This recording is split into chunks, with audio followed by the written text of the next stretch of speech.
Yo, what is going on, guys? Yugioh here, and today we have so much new meta coming out in the current game of Yu-Gi-Oh! We got a brand new ban list, we got a brand new set that just dropped as well, guys. We got so much exciting news, but most importantly, guys, I want to go over with you the new meta tier list for the game of Yu-Gi-Oh! Now, I'm doing this before the full set is actually dropped. It's a bit of a gamble, We're gonna take some risks out here. I'm gonna take some guessing games. See, now this could differ, of course, in about a week or two when the Legacy Destruction deck actually fully drops. So I want to go ahead and make you guys aware of that, but I want to go ahead and cover you guys my initial opinions of how I believe this whole format is going to play out right now. Some of the obvious ones out the way, Snake Eyes still going to be the best deck of the format, but I still want to go ahead and get my opinions out there on a lot of these things, guys, and let me know what you guys think in the comment section down below, and if there's a deck that I missed that you guys are fond of, let me know in the comment section. We can go ahead and talk about it, but let's get right into it. Ladies and gentlemen, we are going to be starting off with the best deck of the current format. Undoubtedly, it is going to be the Snake Eye variants. Now, the pure Snake Eye variant, I think, took a bit of a hit, but I think the Link version is still really good. Now, the issue with it is that it doesn't have the Omni Negate anymore, which does hinder it a little bit. It makes it a lot more susceptible to Nibiru, but I think it's still going to be, both the Fire King and Pure are still going to be S tier. I think that the Fire King version is going to be a little bit better, me personally speaking, just because it has a lot more interaction. First of all, it's a little bit of a bias. It's a lot more fun to play, from my personal opinion. But the Snake Eye version, you lose access to all your synchro monsters. You lose access to Baron. You lose access to Borreload, Savage Dragon as well. So obviously you're going to be taking a little bit of a hit there. But realistically, a good pilot, Christian Uranus, is going to be able to go ahead, and this is before YCS Rally is concluded, so I don't know if he's going to win another YCS with it or not, but I'm pretty sure he's playing Pure in the feature matches, which, like I said, I'm not going to be uploading any feature matches anymore, guys, so, but beside the point. So I want to go ahead and talk about this. So this Pure Snake Eye is still going to be the top tier deck now, because again, you did look access to your synchros is going to be much more of a Link pile. But you still have access to, of course, Appaloosa. You still have access to your Princess, Salamander, Raging Phoenix, Zelantis combo is still a phenomenal OTK, over 8k damage, so it's crazy to go from there. And you, of course, still have your Fire King lines, which still, if you want to go ahead and play Hyung as a board wipe, it's not something that's recommended, but you can still go ahead and do that. You use a little bit out from it, but essentially, if you just replace the Link Kuriboh with Relinquished Anima, which I'm pretty sure we've already done by now, then you're good to go, right? So we have the obvious ones out the way, guys, to go ahead and look at some other few. So I'm gonna go ahead and talk about Ragnarara right now. So Ragnarara is not C tier. Let's calm down. So Ragnarara is in an interesting spot because I don't exactly know where it is going to fit in the meta. It is a really great deck. It loses to a lot of things that like these guys lose to as well, so it's kind of similar in that aspect, but when it pops off, it can be actually crazy to think about. I think the best version is probably going to be the Ogdoadic version of the Ragnarara strategy, so I'm going to go ahead and put it in a high B tier for right now. It could potentially change. Again, this is before the set fully drops, guys. This is my initial impression that I think it's going to be a top B tier deck. I wouldn't put it any higher than that for right now. It may be A tier. It may be low A tier, but I'm going to go ahead and put it low B tier. Just go ahead and play it safe for right now, guys. I think that the overall Link climbing strategy that it can do is crazy. I think that the fact that it can play cards like the alien card, the alien trap card, then go ahead and just pretty much stop your opponent from having any monsters ever and activate no effects and put everything in defense position is just wild to think about. So it has a lot of really good things. You know what? I just proved my own point. It's gonna be low end A tier, I want to say. Like I said, it just loses to a lot of things that the main deck, the tier S decks lose to. So having said that, there's always so many counters for it, plus less of a recursion effect. So I'm going to go ahead and put it in A tier, though. It's still really good as far as what it can do, especially if it goes first. It's just absolutely wild. Let's go ahead and talk about Pendulum, specifically Spectre. Spectre is still under a tier 2 deck. I would still call it a rogue-ish strategy. So if you guys don't know, of course, S tier or tier 1, no, it's like tier 0.5, I guess I would call it. It's not really tier 0. Tier 1, tier 2, and then anything under here is going to be rogue. Rogue to unplayable. Rogue and unplayable. Okay, let's go ahead and phrase it the way it is, right? We'll go ahead and write it right now. Unplayable. LOL. Oh, crap. Alright, cool. So we have that out of the way. Magic Spectre Kieran is a phenomenal card that Magic Spectre to get back. It can play some really great cards like the Secret Village of the Spellcasters in order to prevent your opponent from activating spells, which with anti-spell fragrance going to 1, it is probably going to be the best way to counter spell cards. So decks like Runic Stun, which is a great deck right now. Not a great deck. I don't like the theory behind the deck, but it is a great deck right now. They get recently top 32 as far as the YCS Riley goes, so it could still be seen as a top tier deck, which we're going to talk about Runic Stun here in just a little bit, guys. But yeah, Kieran didn't do that much for Magic Spectre, so go ahead and put, I think all Pendulums still go in C tier, even with Anti-Spell Fragrance going to 1. I just don't see any Pendulum deck really doing anything, especially going second, right? So we talk about Chimera now. Chimera did get a lot of consistency. I'm going to go ahead and put this in high B tier for right now, but I think Chimera has a good matchup right now. It can still play the branded engine. You can play pure, you can still play branded. I think branded is still going to be the better version just to give you an Omni Negate. With cards like Red Eyes Dark Dragoon still being in the format, and with Baron and Savage gone, Dragoon is pretty much the only Omni Negate that's left in the game, so you want to go ahead and be able to maximize on it. So I think with this, and being able to go ahead and play the Dead Bells and the, what's it called? The Apprentice Nightmare Apprentice, it adds a lot more consistency to the deck, so I think it's going to be a high B tier deck, and probably one of the decks I'm going to be looking to build here in the near future. So we have that to look forward to, and then let's go ahead and talk. I put Exo Sisters in here, I think, for the Luls.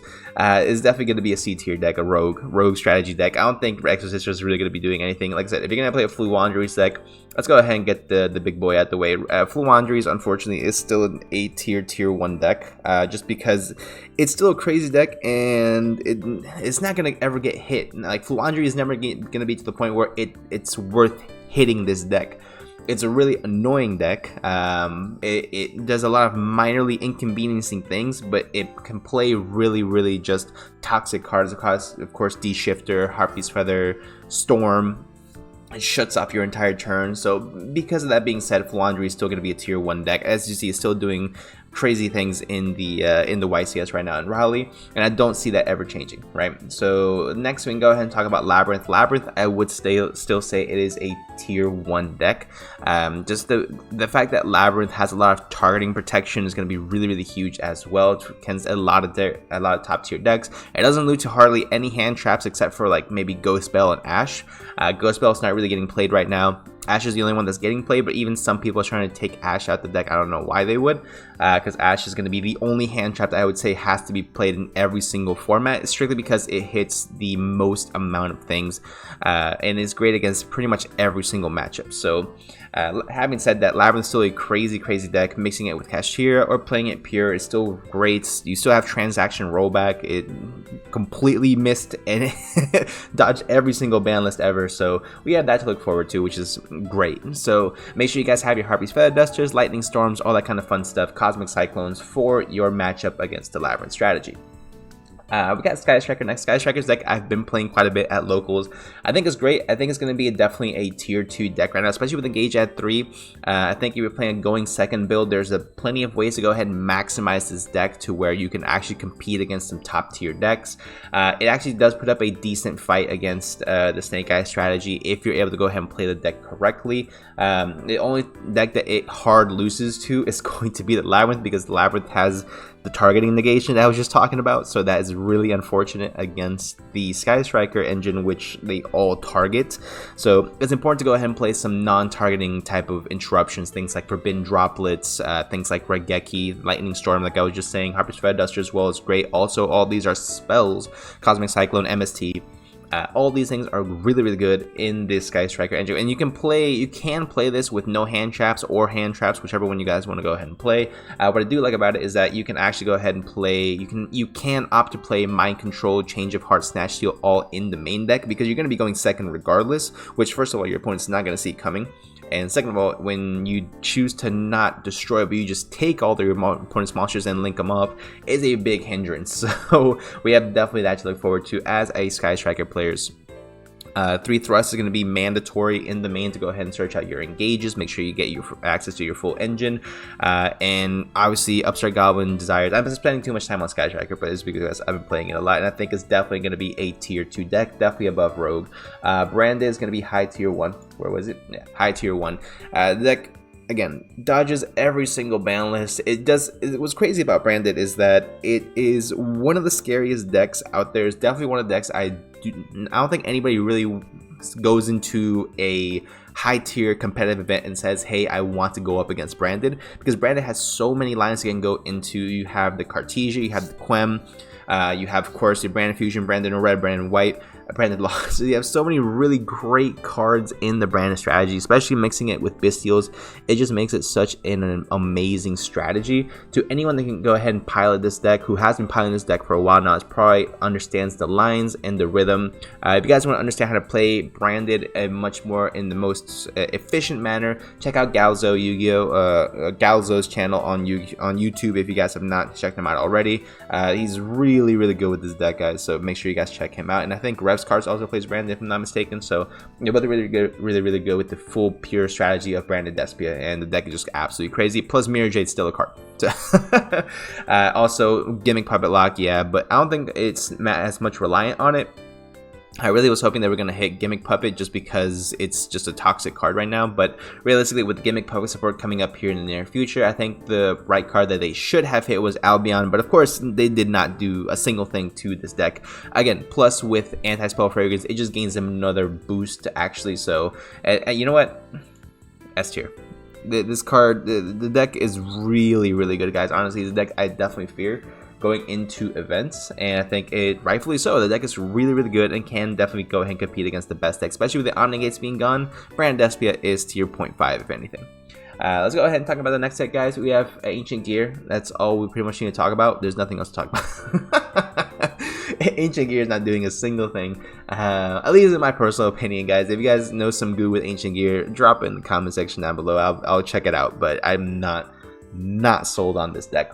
Light Torn is a cool deck that actually did get a lot of support recently. I'm gonna go ahead and put it in top Rogue. I think mixing this with Horus, potentially tier limit, can put it up a little bit higher potentially, but I think Light Torn right now, while the support it got was great and it made it from unplayable to a high Rogue, it can go up again depending on what happens in the next week or so, the next week, 2 weeks. Again, this tier list is susceptible to change, of course, with some new goo, new techs people will go ahead and figure out and learn. As of right now, I think Lightsworn, first of all, it really doesn't play any hand traps at all because you really don't have the space for it with all the milling you're going to be trying to do. So it is a big L for the strategy, just not being able to have that much interruption. If it goes first, you can set up a pretty nice board, especially if you're playing like the Horse. You can go ahead and summon out the number 38, number 90 with the Photon Lord to have some type of like negates out there, and then an Appaloosa. It's pretty much like a just a continuous piling on, if you will. So we have that going for us. Let's go Pirelli. Pirelli, for anyone who understands the intricacies of this deck, I think that Delicious Memory going to 2 is huge for the strategy. You're not going to be able to go ahead and search out Delicious, or I think it's Sleepy that went to 2, right? You don't have immediate consistency to these cards, but the fact that you now can play both at 2 means that you are increasing your chances of seeing the one that you want to see, whether that's Delicious, whether that is the other one as well. You just have so much more consistency in the deck just by adding one additional Delicious Memory. And Delicious Memory is a crazy card, especially in any format. That is going to be as board breaker heavy as I think this format is going to be. So Pirelli, definitely big win for them. Sprite is going to be a rogue strategy. I'm going to go ahead and put it under Lightsworn for right now. I don't see Sprite doing anything. Light Twins with Runics, I just don't see, unless Elf comes back, I don't see it going anything higher than this, unfortunately. But hey, if you guys, Sprite players out there, understand some new goo, let me know, because I really miss playing this deck, but unfortunately it's just not its time. Let's go ahead and put Mathmech right over here. End of that conversation. We don't need to talk about it anymore. Cash Chimera is a top tier deck in Yu-Gi-Oh right now, guys. What is this doing here? This is going to go up there. There we go. So Cash Chimera is the top of tier 1 right now. It is a crazy deck. Obviously main deck shifter, banish shifting everything face down in a board breaker format where all the monsters are themselves board breakers is just really good to go ahead and maximize the potential of this deck. It can easily go ahead and break whatever board you're trying to set up. It's just really good. It's basically what I'm trying to set at, right, guys? Full consistency. You can even make this a full going second deck and then just blow out your opponent that way. But you have so many options with this deck, guys. You can either use it as an engine or you can go ahead and play it pure. The options are limitless, essentially is what I'm trying to say. Next up, guys, we can go ahead and talk about the Tempai Dragons. Tempai Dragons is a brand new strategy, just came out of the newest set, Legacy of Destruction. Tempai Dragons is putting itself in an interesting spot here only because with Tempai Dragons, it is a deck that if it becomes a top tier deck, it will immediately lose all viability because then there's so many cards that can counter it. But it really depends on whether people are playing on it. Now, because the deck is so easily accessible and budget friendly, and now if you guys want to go ahead and understand how to play this deck or get a deck list, deck profile that does not include Trident Dragon or the Raging Phoenix or SP Little Knight, I did just upload a video yesterday. Make sure you guys check that out. But I definitely think it's going to be a top tier 2 deck. It can go higher, but again, the higher it goes, the scarier it is because then people are going to prepare for it and then it go down. And then people stop preparing for it and then it go up again. So it's going to be one of those weird decks. But I think just because right now it's going to see a lot of high representation, it could potentially be a tier 1 deck. But it's really just left to be seen, essentially, right? Vanadium is a C tier deck. Go ahead and put that right there is fine. So Vanadium, of course, just losing the access to the Baron is huge, just because now you immediately lose to Nibiru and you immediately lose to Droll. So that's 2 big cards that you immediately just lose to, guys. I just don't see Vanadium doing anything more than that. Mechanico is definitely a playable deck. I'll definitely put it right here. I just don't see it doing anything. I think it's mainly going to be for like a going second type deck, so you can go ahead and equip your equip spells. It did really good. I think like a month, 2 months ago when it was doing like the whole what's it called, acid golem lock or whatever. That was pretty interesting, but I just don't see it competing in the current format the way it is, right? Centurion got some new support though. That's pretty cool. It's going to be getting even more support down the line. A brand new tuner was just announced, guys, so we have a lot to look forward to with Centurion. It is going to be, I think, tier 2 for right now. It can still put up the calamity lock on your opponent, on summoning on your opponent's turn, which is the most inconvenient way to go ahead and lose. So it does have an OTK, if you will, with that. But I just don't see Centurion doing much more than that. I think it's still like really good. I think this new support is going to help it boost it up a little bit. Again, with the new tuner and new spell is really good as well. You do have a lot more ability to go ahead and do this. You have a lot more interactions you can go ahead and do. So I really want to go ahead and make sure that you understand that you can go ahead and maximize this deck. But I think tier 2 is going to be as high as it goes. Unchained right now is a tier 2 deck. Bottom of tier 2, I just don't. Unchained mixed with Labyrinth potentially, but Unchained by itself pure, it just doesn't have the same gas as it once did.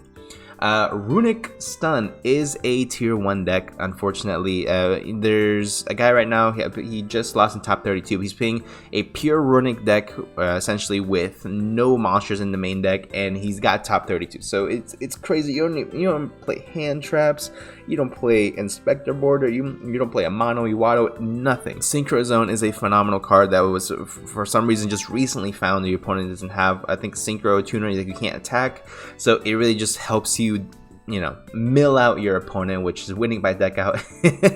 Well, it's a scummy way to win. It's still definitely a valid way to win, and when it happens, it just happens. So you definitely have that to look forward to with that deck.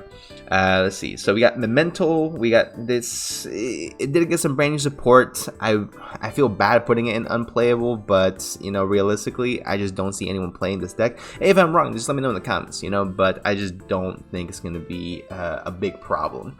We got Thunder Dragon. Thunder Dragon is going to be in the, probably put it right above Vanadium in tier 2. Colossus is an annoying card, but there's just a lot of ways to go ahead and out this card as well. So you have that to deal with. Plus, pure Thunder Dragons aren't really going to be doing anything. I'm going to go ahead and put Melodious in here. So Melodious is an interesting deck. I want to go ahead and put it like right here-ish. The brand support for Melodious is fantastic. It's a lot of consistency and a lot of great interaction, especially during your opponent's turn with the brand new fusions. But it's just not going to be enough to go ahead and elevate it to the next level.